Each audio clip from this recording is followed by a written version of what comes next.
savings kutoka kwa wananchi.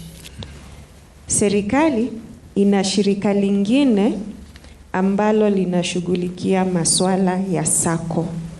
Hilo shirika linaitwa SASRA, Sacco Societies Regulatory Authority.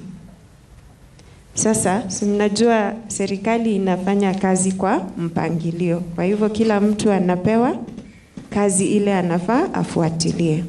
Kwa hivyo SASRA ama Sacco Societies Regulatory Authority ndio wanaangalia masuala ya sako. Na wako katika mikakati ya kuweka bima ya zile savings ziko kwenye sako.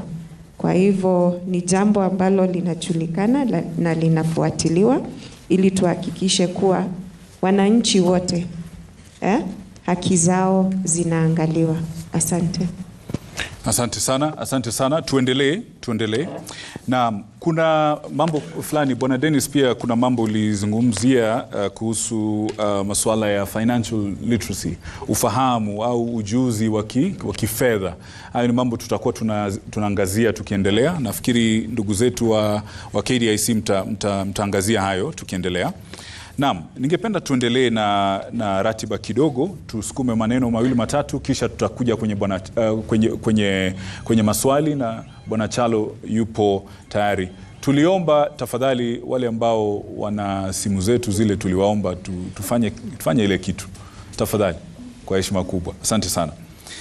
Tukiendelea, wengi hapa Bwana Maika, wengi hapa wana account za benki katika benki tofauti, na tunaelezwa kwamba we are made to understand that KDIC looks after all the banks.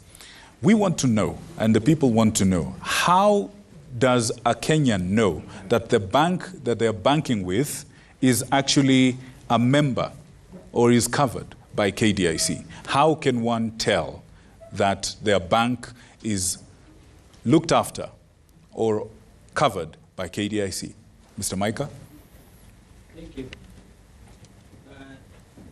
Tumesema hapa tuko na members bankers kama